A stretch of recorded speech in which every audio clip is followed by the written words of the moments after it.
Hi, I'm Mina Malik Hussain and you're watching The Coffee Table. And as usual, we have a wonderful show lined up for you today and I'm particularly excited, which is why I'm speaking very fast.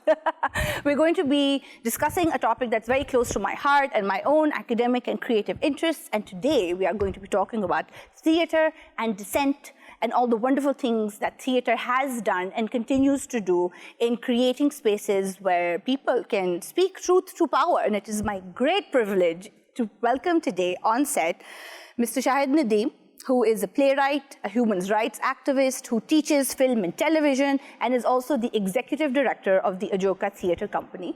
We also have on set with us today Professor Shaista Sirajuddin, who retired as the Dean of Arts and the chairperson of the English department at the Punjab University, where she has taught for over 40 years, and has a specialization in political drama. And over the internet, we are joined by Imran Nafees from the activist theatre group Lal Harthal. So hello, and welcome to the show. I'm very excited today because I feel like I love theatre and I've been seeing Ajoka plays forever, and as have you also, Professor Sirajuddin. So let's begin at the beginning, Shahid Saab. So tell us about Ajoka and the sort of climate in which Ajoka came to life. Right. Well, firstly, Ajoka is, I must clarify, not a German word. It is a Punjabi word. It means Aaj ka, Aaj da, contemporary. Yeah. So, true to its name, it was established to address contemporary issues in the bad old times of General Ziaul Haq. And as they say, bad times are good times for theatre. So, Ajoka prospered and flowered and got enthusiastic response from an audience who were not finding any other platform for dissent or to express their disaffection with military dictatorship. So it was established by Madiha Gauhar, who was a lifelong artistic director and a great I was champion of the cause of theatre of the oppressed and theatre for peace. And I joined Ajoka from my exile in London, where I was working for Amnesty International. And I started contributing plays from London. And then we realized that it's rather inconvenient, so I decided to come back to Pakistan and get married to Madiha. So, director and...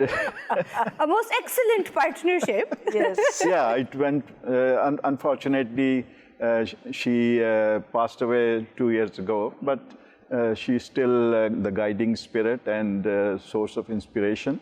So, Ajoka started off to fill the intention was to fill a gap because there was no other form of dissent allowed. The media was controlled and the print media was totally censored, in fact pre-censored. Pre-censored, which means that before it was published, it would be sort of... if we sort of talk about hard times being good for theatre, and we are sort of looking at theatre as a political act. So what does it really mean to be political, or for theatre to be political? I think the word political has to be given a much wider connotation, much broader connotation. Because unfortunately when one talks, sometimes uses the word, the immediate reaction is, oh, well, I don't belong to this party or that party. So if you are talking about the arts, then it's not that you necessarily have to announce, I am a socialist playwright, or I am a communist, or I am a reactionary playwright, which nobody would do, although there are many reactionary playwrights. So that is I would urge everyone to broaden their understanding of the word political. Edward Bond, who is a contemporary, one of the foremost contemporary political playwrights writing today in English, talks about how the very act of breathing is political. And we know that because we know that there are all kinds of environmental issues and so on that today that we talk about. And theatre too has incorporated many of those concerns about the planet, and no doubt there will be COVID drama. Yes. Which will address, this apocalypse-like situation that we are in. But so breathing and being able to breathe air, that in itself is political. You don't have to be PMLN or PTI or whatever, or necessarily a communist or a socialist. So in one way, everything is political, and it's just sort of disingenuous to say that, well, I'm not political, because even that in itself absolutely is you're taking a position, even if you're saying I'm apolitical. And I think it's also, and maybe we can talk about this later, I think it's on one level morally remiss to have no politics either. It kind absolutely kind of implies that you are not responsible. You are not basically responsible. And I think that responsibility can also take many forms, just as theatre, just as political has different connotations. And the political playwright or drama which is political, I think is deeply moral and deeply responsible, and moral without any necessarily religious connotations, but in a secular sense, in an ethical sense. Yes. I think ethics is important. Political also means you are socially aware. Absolutely. You are concerned about your society.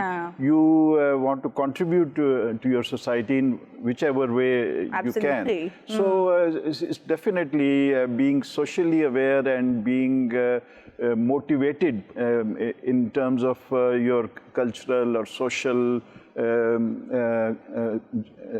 contradictions in society. Exactly. So, and responding to that. So it doesn't mean propagandist, doesn't mean agitational. That's the... Although there's nothing wrong. Sorry. Nothing wrong with being political, being propagandist or forcing a certain issue.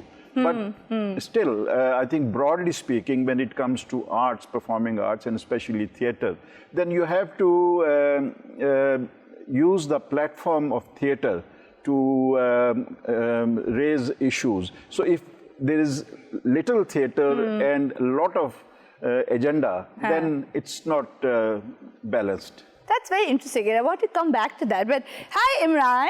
Can you hear me across the internet? I can hear you. I think it's a good opening of this discussion, like what is politics and what is not. Yes, and sort of in reference to Lal Harthal, so tell me about the work that your organization is doing, because we've been talking about social responsibility and this sort of desire, and the desire to make things better, and how critique is not necessarily, it's not a negative thing to do. So tell me more about Lal Harthal.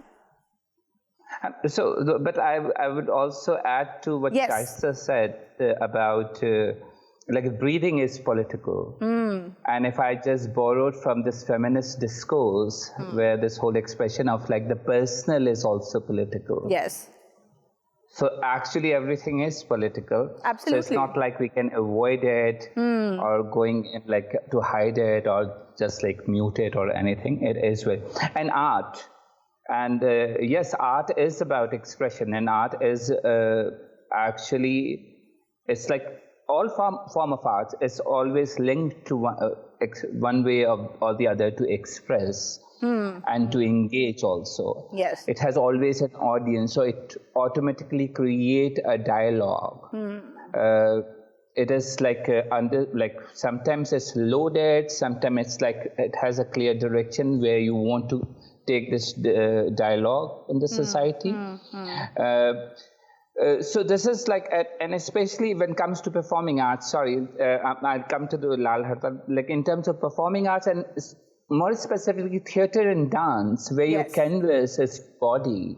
And the act of body, and in a society like us, which is like our bodies are so repressed. Absolutely. We are not allowed to sit in a way, we are not allowed to use our body actually. And these two forms are actually allowed you to do that what society is stopping you not to do.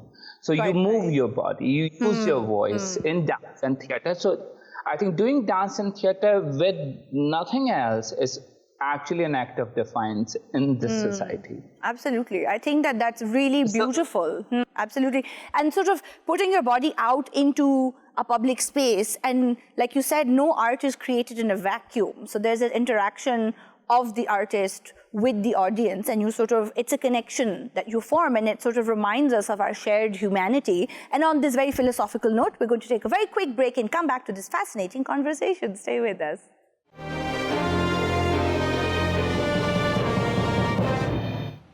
Welcome back to the coffee table. We're having a scintillating conversation about theatre, and we're talking to a playwright, we're talking to an academic, we're talking to a practitioner, and it's all extremely absorbing, and I'm having a fantastic time.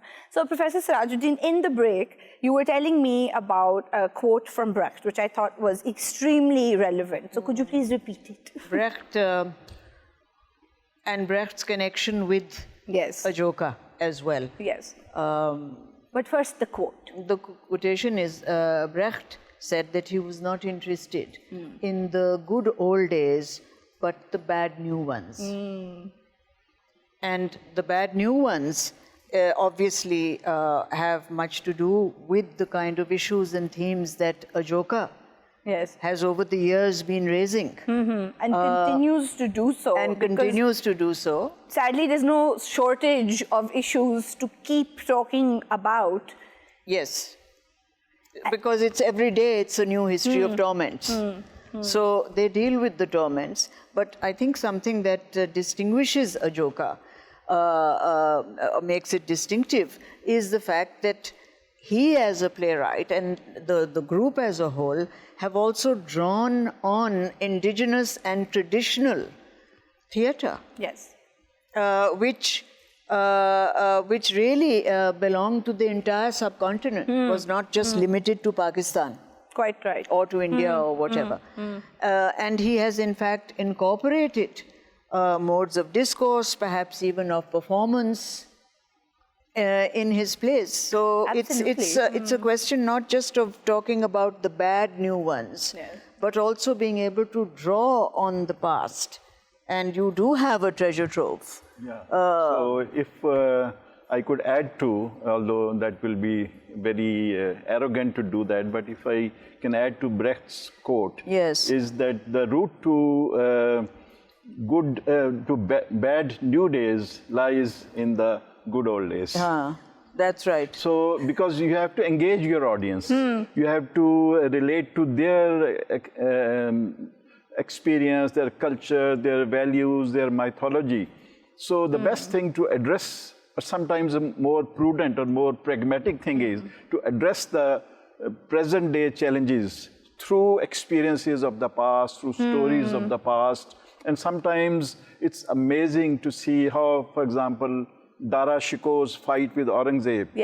So how the past can be as relevant, and still you can always use the cover. Okay, this is a history play. Please don't be offended and don't ban the play. And sometimes we get away with it. Quite right. And I think that perhaps that is the sort of beauty of a narrative or storytelling, is that by using, you know, like you said, like using legends or folklore or mythology, one is inhabiting a comfortable and familiar space, which creates that kind of cover of comfort, where a lot of times people might not interrogate it so deeply. So it's on the surface, it's still entertaining and thought-provoking. And then underneath it are different sort of currents, sort of like almost like clues. So if you're sort of listening properly, you can pick up on those nuances. That's right. And that is probably been, do you think that that's something that's been useful for Ajoka? Because at this point, I'm thinking again of satirists.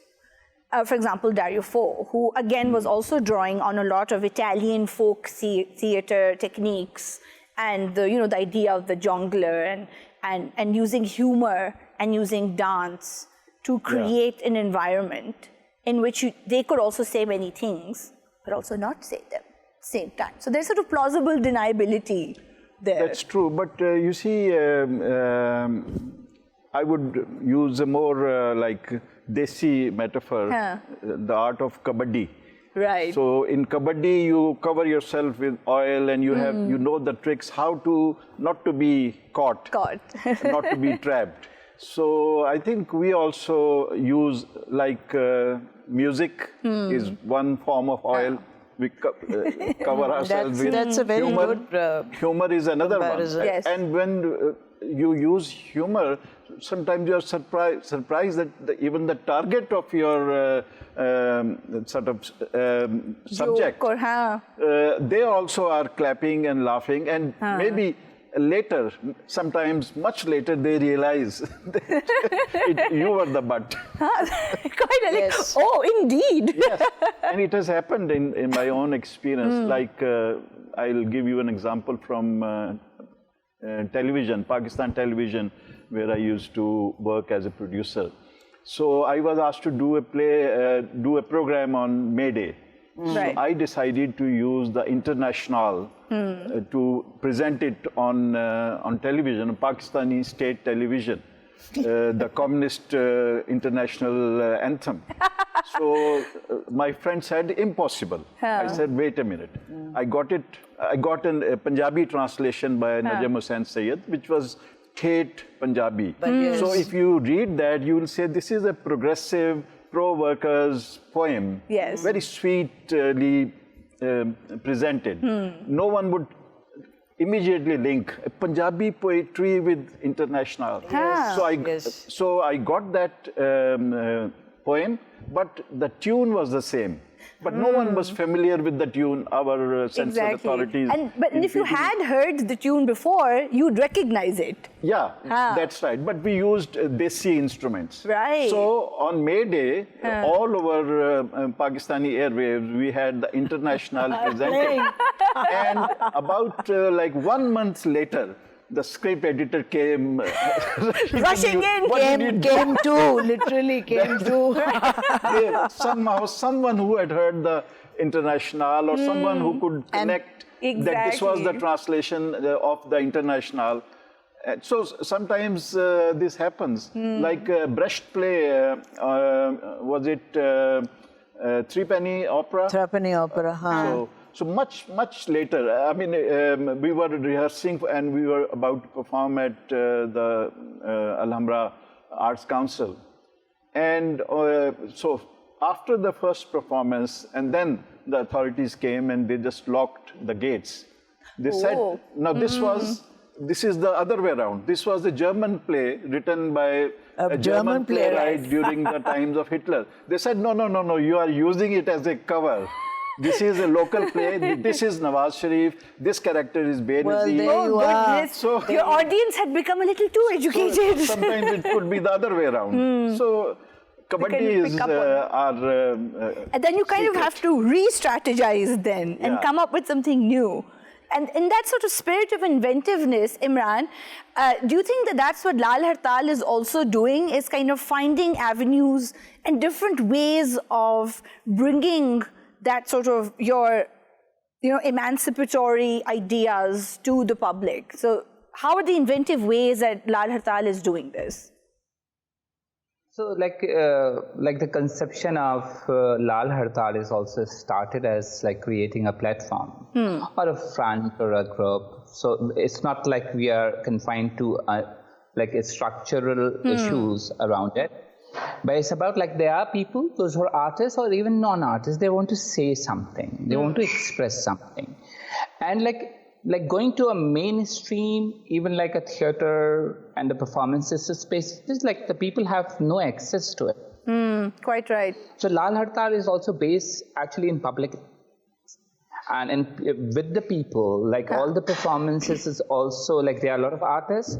So there is like also the boundaries are very blurred with artists and non-artists because everyone is there to perform in an act. So there's very thin boundaries actually, and they perform creatively. So and it's also like the issues Lal Harthal like which we are very close to. So they are student issues. They are like issues of like Kachi Abadis and like and also the climate feminist change discourse and feminist discourse, marches. absolutely.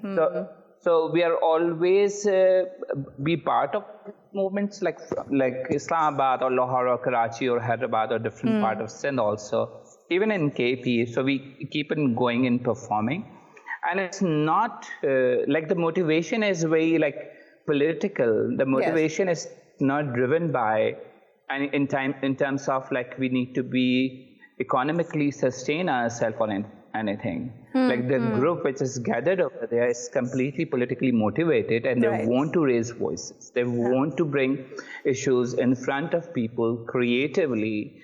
And because it's not like just saying it creatively, because any creative form is also allows people to be a little empowered. It gives people agency. Yes. To Quite say right. what they want to say. And I like the idea. And the idea you mentioned that a lot of the people who perform with Lal Harthal are not sort of traditionally artists, but in the moment of performance, everybody is a creative being who is expressing a thought. Like we also like really like we are not following any traditional form or very conventional forms of performances. We are creating what is there, but because they are body, everyone is carrying that body, and they have their moves. They have their expression to allow that and to form that moves and expressions, and also the language. So like we also bring like many different languages like Sindhi or Punjabi or Urdu, like or Pashto. So we try to pushing also our limits to really go and see what is there. Also like I know there are few like poet. Everybody usually just pick them to perform. Like yes, like quite right, or Habib Jalib, and we all perform fest. But like we also like for a year we push ourselves to understand, to read about Sheikh Ayaz from Sindh, and then to perform acts of Sheikh Ayaz poetry, and to also work with Jalib. So and like also the trying to bring some Pashto poets actually to understand, or the Baloch poets to understand. Yes. What we can form and like also that's very important. It's because sort of education is two ways then, that you're learning from the people that you work with and they are learning from your performances as well. So it's the educational aspect of that, I think, is very important as well.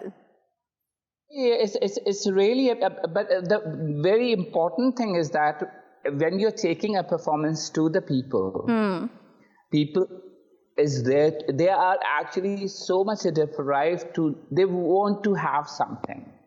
So I think there is no challenge. It's just like people need to do more, and there is audience out there for everyone. Right. No, I think that's great. The idea is an audience out there for everyone. And on that note, we're going to take another very quick break. Stay with us. Hi, welcome back to the coffee table. We've been having such a fascinating conversation about theatre with Shahid Nadeem Sahab from Ajoka, with Professor Shaista Sirajuddin, and with Imran from Lal Harthal. And sort of in our last segment, I want to still go back to what we were talking about using, for example, the Nautanki tradition or the Bhan tradition and language that or Imran swang, has also... or swang, which he does in Lal Kala absolutely. Mera Bes. Exactly. And writing in different languages, and that being, and to me that sounds like it's keeping the audience very much in mind. And I think that one of the things that really distinguished Ajoka, and perhaps, if I may say, might be one of the reasons why its legacy is enduring and its appeal is so sort of, deeply entrenched with us, is that it speaks to everyone. It's not rarefied theatre where you sort of dress up and go to the theatre with a capital T. It's for everyone, and it's been free, and anyone can just show up and be part of that experience.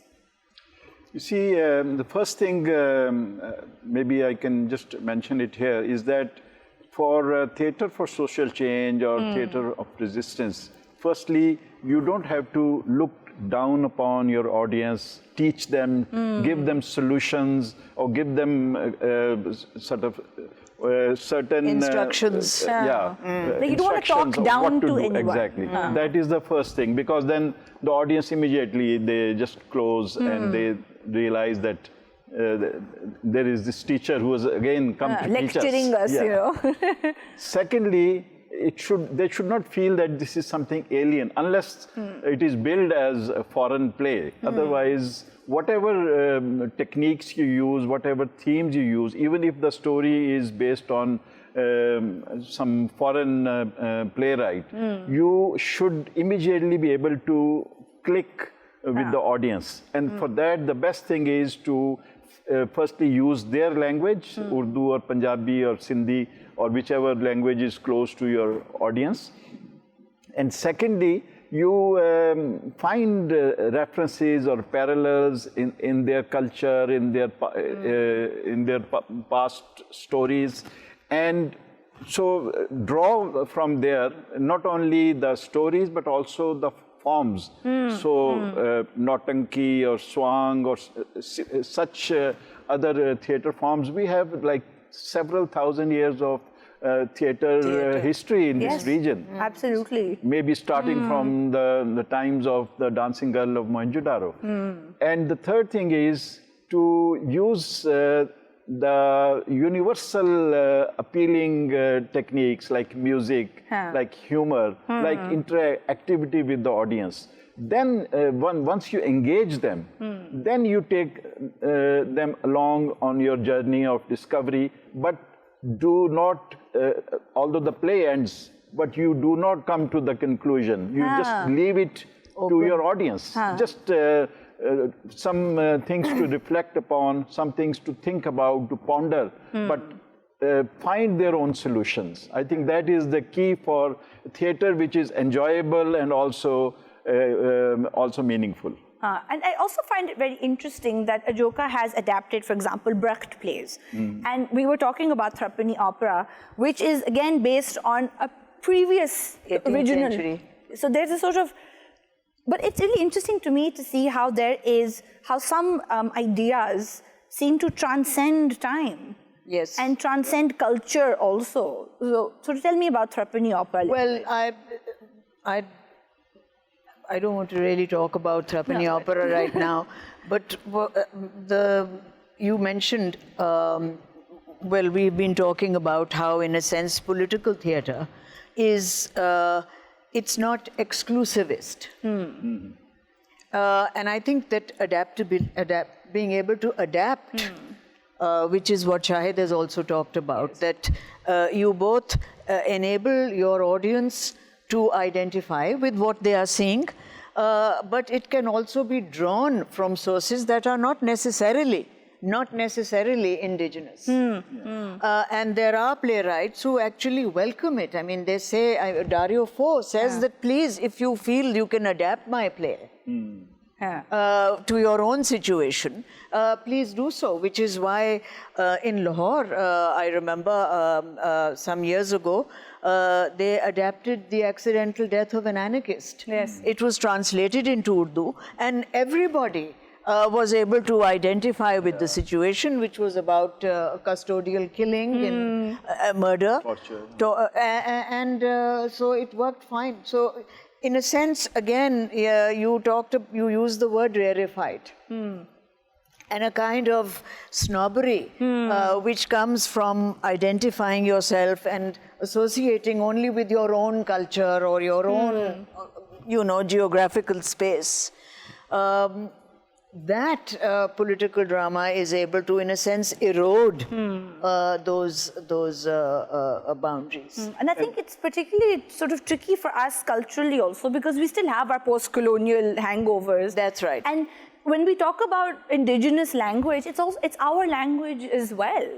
And seeing a play in Urdu or Punjabi is wonderful for us as well. And there is a kind of divide also in people who are able to do the work, because obviously one operates from some position of privilege to be able to do this kind of work as well. In fact, I would say that it is possible to overcome that divide between the westernized elite and the masses as such.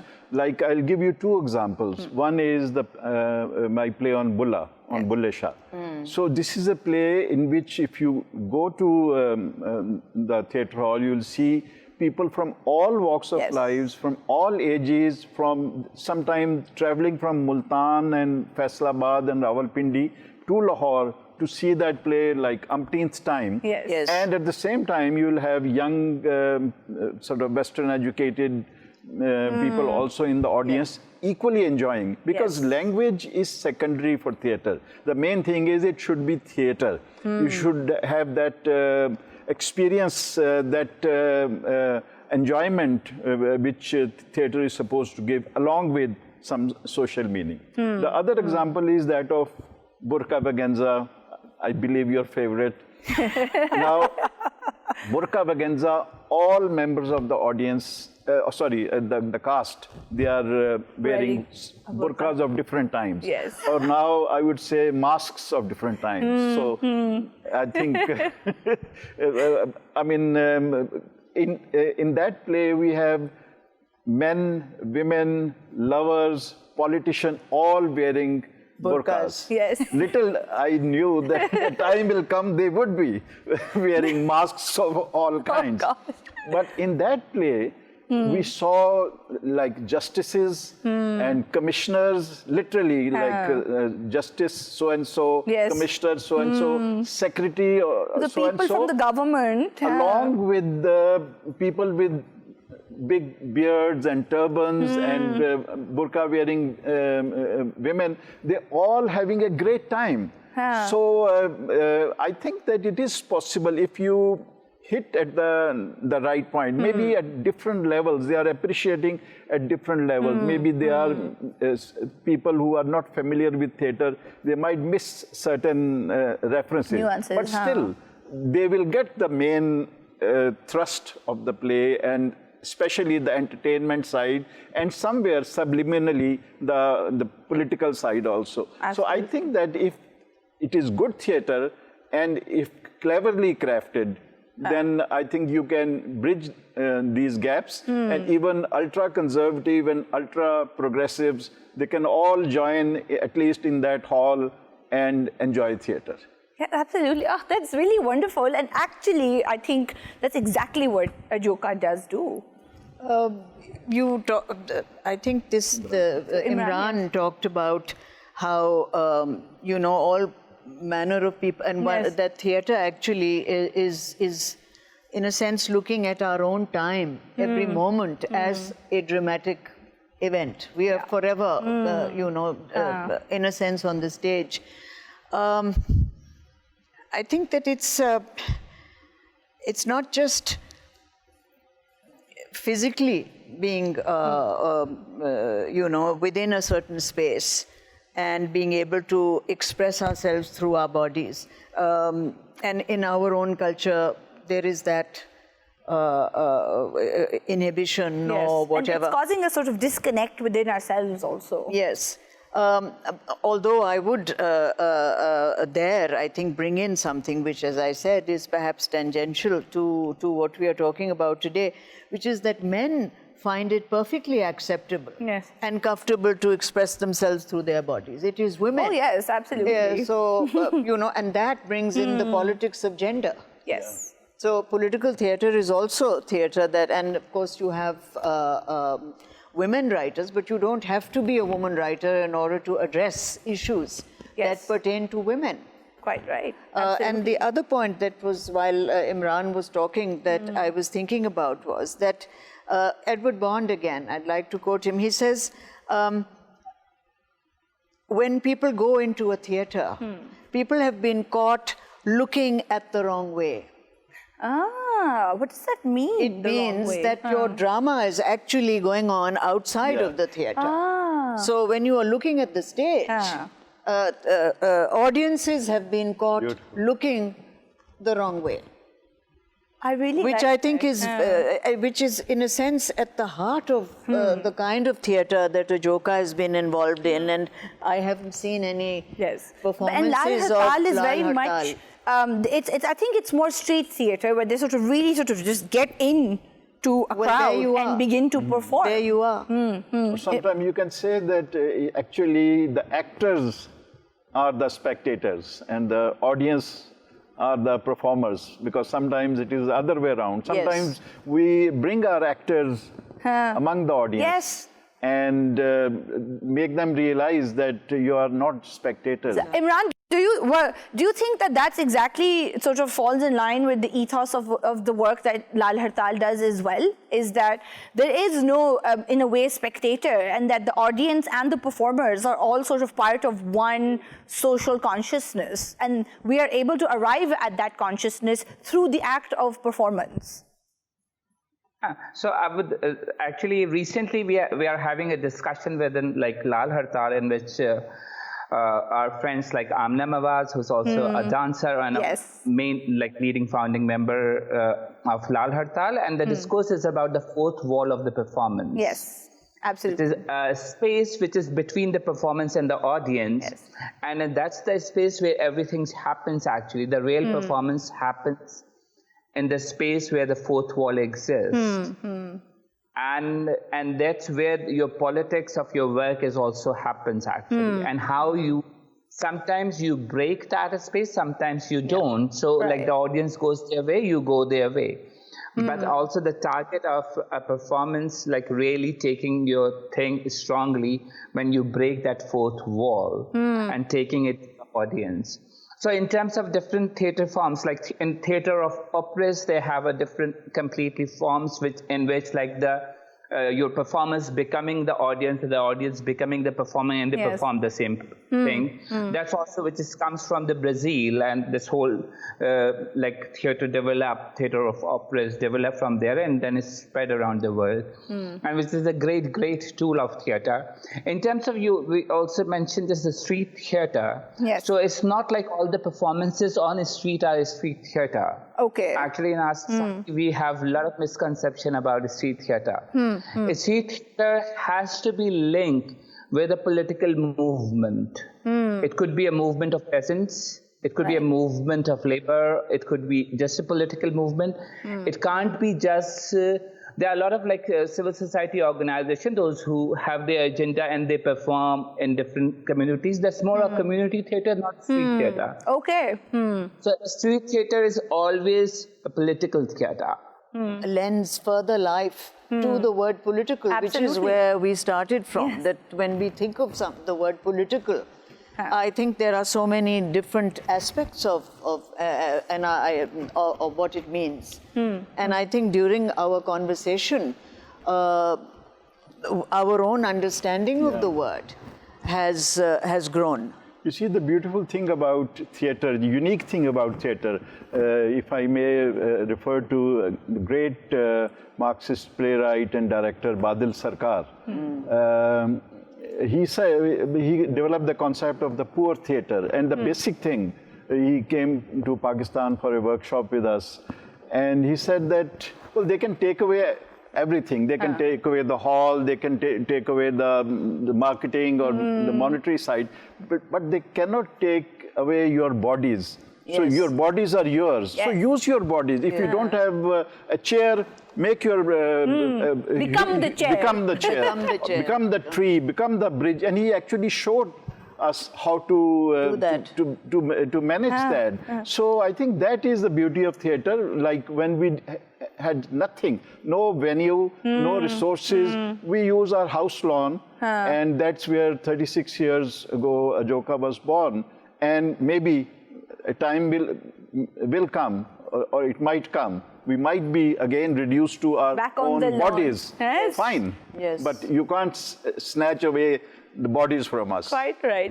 Thank you so much for being on the show, all three of you. This has been a wonderful conversation. I'm very inspired. I hope that you guys enjoyed watching this as much as I have enjoyed having this conversation. If you're watching this on YouTube, don't forget to like and subscribe, and we will see you next time on The Coffee Table. Bye now.